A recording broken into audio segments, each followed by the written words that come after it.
Highbridge, a division of Recorded Books, presents Foolproof, Why Misinformation Infects Our Minds and How to Build Immunity by Sander van der Linden. Narrated by Sander van der Linden. Prologue. Foolproof, adjective, incapable of being misused. Kirkby is a relatively small town in the borough of Knowsley, in the northwest of England. Boasting a little over 40,000 inhabitants, it's the birthplace of poet Robert Atherton, the actor Stephen Graham, and a man you've probably never heard of until now, Michael Whitty. Whitty is a dad of 3. He volunteers for a local charity and operates an airport parking facility. He has also been developing some unusual ideas, slowly but steadily, with the assistance of a trusted friend, the Internet. On Sunday 5th, April 2020, Whitty and 2 accomplices drove out to Cooper's Lane, Kirkby, where they set fire to a phone mast owned by Vodafone. Whitty put on a pair of gloves, forced open the equipment box, and used some firelighters to set the whole thing ablaze. This wasn't a heat-of-the-moment decision. Later police investigations show that the arson was carefully premeditated. Whitty was convinced that the latest 5G, or fifth-generation phone masts, were somehow linked to the coronavirus pandemic that had recently seized the world in its grip. Evidence obtained from Whitty's phone suggests that he spent a considerable amount of time researching 5G technology and discussing it with others in online chat rooms. His anxiety about new technology and health, while perhaps understandable, is actually based on a false and debunked conspiracy theory that radiation from 5G phone masts lowers our immune systems and can thereby cause or exacerbate the spread of COVID-19. Nearly 4 years earlier, in the run-up to the 2016 U.S. presidential election, Edgar Madison Welch, a 28-year-old father of 2 from North Carolina, walked into the Comet Ping Pong Pizzeria in Washington, D.C., carrying a loaded semi-automatic assault rifle. He was under the impression that presidential candidate Hillary Clinton was hiding young children in the basement there as part of a secret child sex trafficking ring. Like Whitty, Welch had developed genuine concerns, in his case, about the possible abuse of children, the so-called Pizzagate scandal, after reading dozens of fake news articles which had been shared widely online by celebrities and politicians. A common response to such events is to dismiss them as the actions of single individuals, outliers. Most people aren't fooled by fake news. But is this really the case? How confident are you that your vote wasn't influenced by micro-targeted misinformation? How much of what we read on social media is false, or if not plain false, designed to make us think or feel a certain way? Whitty and Welch are not alone. The truth is that at a basic cognitive level, we are all susceptible to misinformation. A total of at least 50 phone masts have been set ablaze throughout the UK because of widespread misinformation that 5G masts are somehow linked to the spread of COVID-19. Scientific research later confirmed that belief in the 5G conspiracy is linked to violent intentions. In 2020, my Cambridge colleagues and I surveyed the population in the UK, the United States, Mexico, and Spain, and directly asked people if they believed that the 5G network was making us more susceptible to the coronavirus. The estimates from our study ranged from 10 to 17% of the population in each country. If that sounds low to you, consider that even just 10% means that over 7 million people in the UK and about 32 million people in the US report holding such beliefs. Moreover, if 10% is all it takes for people to start setting phone masts on fire, we should be concerned about what the wider spread of these beliefs might entail for society. The 2021 attack on the United States Capitol, which sought to challenge Joe Biden's presidential victory, is a chilling reminder of the damage that a misinformed crowd can inflict. The false claim from former President Donald Trump that Democrats had stolen the election by committing widespread voter fraud was frequently repeated on social media and conservative cable news. These bogus claims range from mysterious vote dumps for Joe Biden and election officials putting suitcases of ballots out from under the table to dead people voting. Dubbed a tsunami of untruth by fact-checkers, Trump has made over 30,000 false or misleading claims during his presidency. The violent riots at the Capitol may not have been a consequence of misinformation alone, but an extensive investigation by the independent fact-checker PolitiFact, who reviewed the files of over 400 of those arrested, showed that in at least half of the cases, misinformation shaped the defendants' beliefs and actions. Many of those arrested had been highly active on social media. Several even cited being duped by fake news as a defense in court. A lot of them were just like Whitty and Welch. Take, for example, 27-year-old Anthony Antonio, a solar panel salesman from the suburbs of Chicago. Antonio had no prior interest in politics. He hadn't even voted in a presidential election before. After being laid off work during the pandemic, Antonio said that he simply got bored. He started watching Fox News on repeat, tuned into right-wing social media, and became consumed with conspiracy theories that the presidential election had been rigged. On January 6, 2021, he wore a bulletproof vest with insignia of a far-right militia group. He was charged with 5 counts, including disorderly conduct and violent entry of the Capitol. Referring to the torrent of misinformation that engulfed his client, his lawyer said, "You can catch this disease." But the spread of dangerous misinformation is not just a Western issue. In April of 2018, false videos with warnings of local child traffickers in southern India circulated on WhatsApp, claiming that more than 50 children had been abducted in the area. These messages incited a mob of around 200 people to attack an innocent family, dragging them from their car, beating one to death, and leaving others critically injured. The message triggered a spate of similar assaults. The now infamous Indian WhatsApp lynchings often follow the circulation of fake news videos and messages on the platform. For example, later that year, 2 men were beaten to death and 7 others injured after fake messages about local robbers were distributed on WhatsApp. In early 2020 in Iran, hundreds of deaths and thousands of hospitalizations, including children, were attributed to mass poisonings after people were fooled by false social media claims that ingesting toxic alcohol-based products would help neutralize the coronavirus. In short, fake news can get you killed. Even an optimistic account of our ability to spot fake news has to come to grips with the fact that not everyone needs to be fooled in order for misinformation to be highly influential and dangerous. After all, major elections are often decided on small margins, and cyber propaganda is playing an increasingly important role in tearing down the fabric of our democracy. In early February of 2022, Russian propagandists flooded the media with fake videos supposedly portraying Ukrainian acts of aggression and attacks on Russian territory in order to create a pretext for the planned invasion. Some of the social media images were taken from Israeli airstrikes on Gaza. Other footage came directly from the tactical shooter video game Arma 3. The goal of these campaigns was not to convince foreign audiences that Russia's military invasion was somehow justified, but to make it harder for people to discern fact from fiction. The hope was that political analysts and fact-checkers would be distracted by having to track down and debunk obviously false materials. There's justifiable concern about the ways in which fake news is undermining democracy. For example, a 2016 poll by the Washington-based research center Pew revealed that over 65% of Americans report that fake news leaves them feeling confused about basic facts, and 83% of Europeans think that fake news is a major problem, with at least half of those polled reporting that they encounter misinformation on a weekly basis. Even conspiracy theories are no longer reserved for the lunatic fringe. Over 50% of Americans now endorse at least one conspiracy theory. These findings raise bigger questions about our ability to navigate the media ecosystem. How do people come to believe in misinformation? How and why does it spread? And what can we do about it?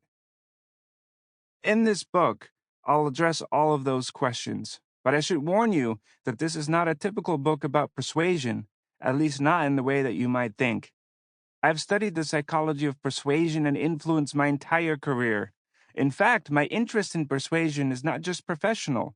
I've spent a good chunk of my personal life trying to understand the process by which people, including myself, have become convinced of the veracity of all kinds of information, especially misinformation. Most of my family on my mother's side were executed by the Nazis in the Netherlands during the Second World War. My grandparents were able to escape, just barely, but one of their two sons, my uncle, a young boy, was shot on purpose by a Nazi soldier during a razzia, or a roundup. He was taken to a nearby hospital. The Dutch resistance managed to sneak him out, and a lovely family took him in. After the war ended, my grandparents had no idea what happened to him. Although they were eventually reunited in good health, my uncle never recovered psychologically from what had happened to him as a child. After learning about the impact of Nazism on my family, I became fascinated from a young age by the process through which people are persuaded of dangerous and harmful propaganda. I first got the opportunity to explore my interest in the psychology of misinformation scientifically in graduate school. I started studying persuasion not to persuade other people, but rather to reverse engineer the process. What if a better and deeper understanding of the persuasion process could empower people to withstand malicious attempts to influence their opinion? I decided to explore the building blocks of disinformation campaigns to see if I could synthesize a vaccine. Although I had been researching the nature of disinformation campaigns long before fake news became a popular term, it wasn't until a few months after the 2016 U.S. presidential election that I received an email from the United Nations Special Rapporteur on the Freedom of Opinion and Expression, inviting me to attend a 3-day meeting on fake news. The venue was a secluded 16th century estate on the south coast of England, a property owned by the British Foreign and Commonwealth Office. During this meeting, high-level representatives from governments and social media companies from around the world debated basic questions such as, what is fake news, and what can we do about it? This meeting had a profound effect on me. I was fascinated to learn more about the complex legal and human rights issues that make defining and legislating fake news so difficult, and the practical challenges of identifying and prosecuting those who are intentionally spreading it. I quickly discovered that I was the only behavioral scientist in the room, and although initially my role wasn't entirely clear, the discussions quickly converged on the insight that the law and technology are blunt instruments. Whatever legislation is introduced, it is not going to address the spread of misinformation in and of itself. The discussion started to shift towards the importance of understanding human judgment and decision-making. Just how important the role of psychology was going to be in this debate started to sink in. I presented my initial findings on how people might become inoculated against disinformation, and this acted as the catalyst to what eventually would become an influential research program that has formed the basis of strategies to counter fake news adopted by governments, public health authorities, and major technology firms around the globe. So instead of more lessons on how to effectively persuade other people, this is a book about how to fight back, how to gain resistance to persuasion by proofing our minds against the tactics of those seeking to deceive us with fake news and misinformation. I will share everything I've uncovered about how not to be duped by fake news and misinformation, from how the brain discerns fact from fiction to the viral spread of misinformation, including its alleged role in the U.S. 2016 election, Brexit, international wars, and the COVID-19 pandemic, to the future of truth in society. The misinformation virus will be placed under a microscope in order to synthesize a vaccine, focusing specifically on breaking down the mass persuasion process, from neurons to elections, in an attempt to cultivate societal immunity against it. In an era increasingly filled with half-truths, fake news, and misinformation, I'm not here to tell you what to believe. Regardless of where you fall on the political spectrum, perhaps you can think of this book as a humble servant in your own search for truth. Andy Norman, a philosopher at Carnegie Mellon University, refers to me as a cognitive immunologist. I quite like this description of my field of research. I study mental defenses of the mind. I want to provide you with a guide to how your brain grapples with the onslaught of fact and fiction, a toolbox to help sniff out attempts to influence your opinion amidst the dark arts of manipulation. A vaccine, if you will, against misinformation. Just as antigens produce an immune response in the body, psychological antigens can help build resistance to fake news. I offer 11 antigens in this book to help boost our immunity. The lawyer defending the Capitol rioter Anthony Antonio was not wrong when he suggested that people can catch misinformation much like a disease. In this book, I hope to convince you of 3 key propositions. The first is that there are viruses of the mind and not just a biological kind. A biological virus is a parasite that attaches itself to the surface of a host cell. It will then inject its own genetic material into the host, hijacking the host cell's machinery with the goal of reproducing itself. In a very similar way, misinformation, conspiracy theories, and other dangerous ideas latch onto the brain and insert themselves deep into our consciousness. They infiltrate our thoughts, feelings, and even our memories. Misinformation can fundamentally alter the way we act and think about the world. The misinformation virus hijacks parts of our basic cognitive machinery.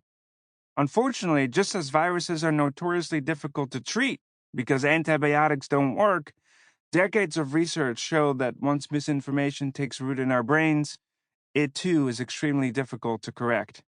The analogy runs deep. The second proposition is that just like regular viral pathogens, fake news must spread from one person to another. In fact, in 2020, the World Health Organization declared the outbreak of a worldwide infodemic. One thing to keep in mind is that by themselves, viruses cannot survive for very long outside of the body. They need a host. The same is true for misinformation. On its own, a misleading tweet or fake news headline doesn't do much. It needs a susceptible host in order to reproduce and spread.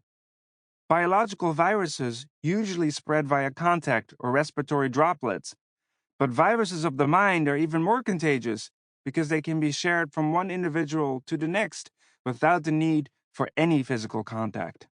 As we'll find out, like regular viruses, they can have dangerous health-threatening consequences, leading to injury and even death. Moreover, the spread of fake news doesn't only threaten the well-being of individuals, it poses serious threats to the integrity of elections and democracies worldwide. The third and final proposition is that we need an effective antiviral treatment, a psychological vaccine against fake news.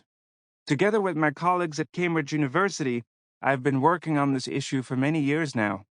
Luckily, the development of this vaccine does not require any needles, just an open mind, and is completely free of charge. However, the theory does follow the medical analogy closely. In the same way that vaccines train the immune system to recognize and fight off foreign invaders, often by introducing weakened or dead strains of a virus, it turns out we can inoculate the human mind too, by injecting people with a severely weakened dose of fake news, quote-unquote, the virus, and refuting it in advance. Over time, people can develop mental antibodies, psychological immunity against misinformation. Creating a vaccine requires understanding the structure of a virus, which is in part determined by the chemicals that encode its genetic information, such as DNA and RNA. Accordingly, my research group has tried to uncover the key techniques that underpin the production of nearly all fake news, establishing a taxonomy of what we call the 6 degrees of manipulation, polarizing groups in society, appealing to emotions to manipulate people, floating conspiracy theories, impersonating fake experts and official organizations, and trolling people in online conversations. You can think of these 6 techniques, which we'll explore in greater depth in Chapter 9, as the core building blocks of the fake news virus. Our theory was that you could potentially inoculate people against these underlying techniques, and after many lab experiments, we finally achieved a breakthrough. But we needed a vehicle to deliver the vaccine, a way to translate the theory into a virtual needle. Through a unique collaboration with game developers, we built a simulation engine. We called it Bad News. The first of its kind, Bad News is a fully interactive fake news game that mimics a social media environment. The game broke new ground, but its logic remained slightly controversial. In order to confer immunity, people needed to be injected with the microdose of the fake news virus. In the game, players are exposed to weakened doses of the key techniques that are used in the spread of misinformation. For a brief moment, the player is in charge of their own fake news empire. In order to test the vaccine, our research group enrolled tens of thousands of people from all walks of life from all around the world. Before they entered the simulation, individuals were asked to evaluate the reliability of a series of fake news headlines. Here's an example. The Bitcoin exchange rate is being manipulated by a small group of rich bankers. Hashtag investigate now. This fake Twitter post uses the conspiracy technique. It casts doubt on the mainstream narrative by blaming a cabal of elites who are secretly plotting to accomplish a sinister goal. We'll examine the telltale traits of a conspiracy theory later in this book. After participating in our intervention, quote unquote, the vaccine, people are shown another series of fake headlines, including ones they've never seen before, quote unquote, the invaders. This time around, they're less easily fooled. Psychological antibodies have started forming, which allow participants to better resist fake news because they understand the underlying tactics. The theory of psychological inoculation has turned the world of fact-checkers upside down. Unlike fact-checking or debunking, the idea here is not to issue corrections after the damage has been done. Like vaccination, when it comes to misinformation, there is real value in the notion that an ounce of prevention is worth a pound of cure. We need to play offense rather than defense. Bad news represents more than just a fun game. It marks the beginning of the new signs of pre-bunking. Yet, before we jump to potential remedies, we first need to understand how well our cognitive immune system deals with misinformation when we encounter it. Part 1 of this book is therefore devoted to understanding why all of us are susceptible to misinformation. Part 2 deals with how falsehood spread from one individual to another, from ancient Rome to online social networks.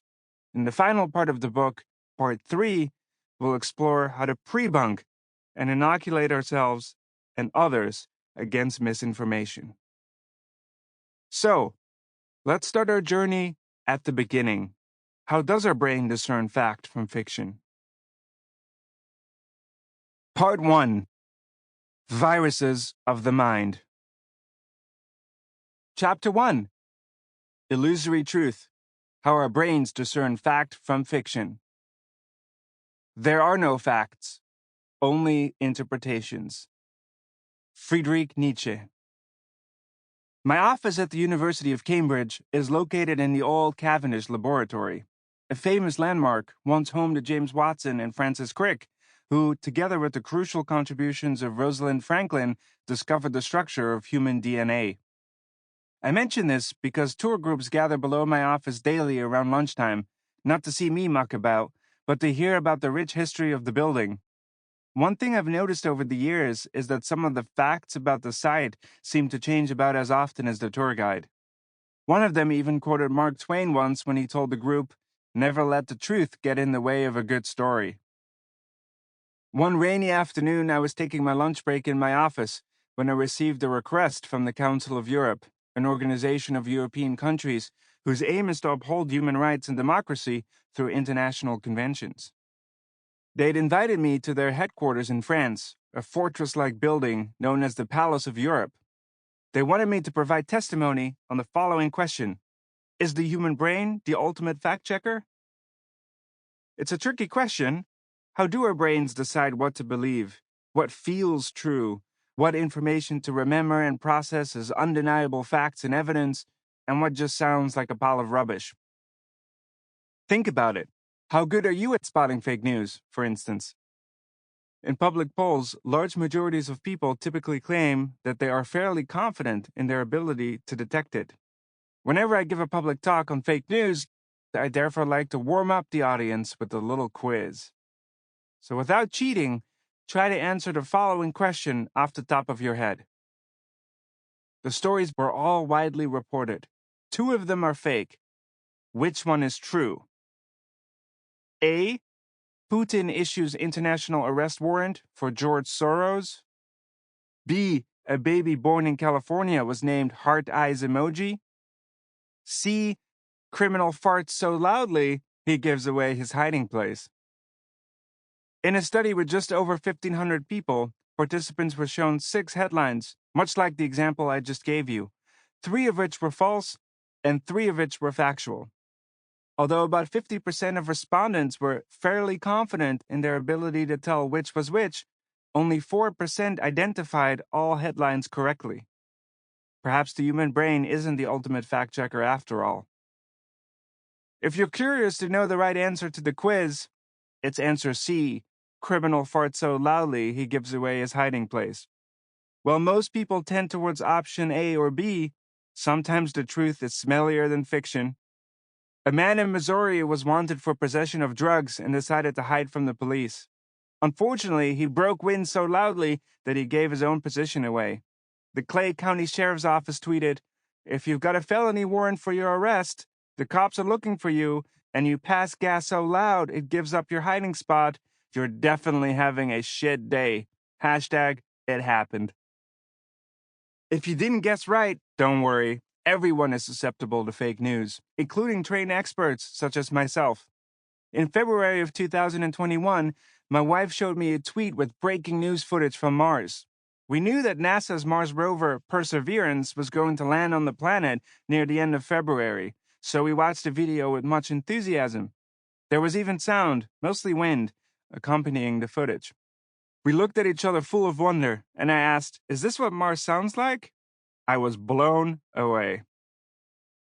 A few hours later, I wanted to show the video to a friend, and after some extensive Googling, I discovered that in fact the footage was fake, a very sophisticated fake. The video had combined real footage from another Mars rover mission with real audio from a seismic instrument on NASA's robotic lander, InSight. So although the footage and Martian wind sounds were real, they weren't live, and they didn't come from the microphone of the Perseverance. I felt hoodwinked. But I wasn't the only one. The video was viewed over 25 million times and shared by many academics, journalists, and celebrities, including Stephen King. The video's creators had taken explicit advantage of the fact that people were anticipating the footage. Our brains had expectations of what we wanted to see. In short, if you think you're immune to fake news, think again. The kids aren't all right. In fact, adults aren't the only ones duped by fake news. It might be tempting to reason that our kids are much more resilient to misinformation. After all, they're digital natives. They've grown up with Twitter, TikTok, and the internet. And yes, although it may be true that the average digital literacy level of a teenager is higher than that of some elderly individuals, it's important to note that their brains are just as easily fooled. To find out how easily, Stanford University professor Sam Weinberg and his team spent a year gathering data on nearly 8,000 students in the U.S. on 15 different kinds of media literacy assessments. As part of one of these tests, they asked a couple of hundred middle schoolers to evaluate the homepage of the current affairs outlet Slate magazine. Specifically, the students were asked to identify which bits of information were news stories and which were simply adverts. Rather worryingly, over 80% of the students falsely believed that so-called native ads were real news stories. Native ads are a relatively new type of ad that mimic editorial material, though are clearly labeled sponsored content. For example, one post about global climate change featured a pie chart and data. Despite the ad being clearly sponsored by an oil company and prominently featuring their logo, 70% of students still selected the oil company ad as being more reliable than a traditional scientific news story on global warming. Another example concerned the resignation of the police chief of Ferguson, a city in Missouri, following a federal report which identified widespread racial bias in his department. Students were asked which, out of the following 4 tweets, was the best source of information about the event. The first tweet comes from an account named The Subject. Hashtag Ferguson police chief resigns. Hashtag shut it down, displaying a photo of the police chief actually resigning. The second tweet comes from an account named Lisa Bloom. Hashtag Ferguson police chief steps down to be replaced by an interim chief. Sample complete. Ready to continue?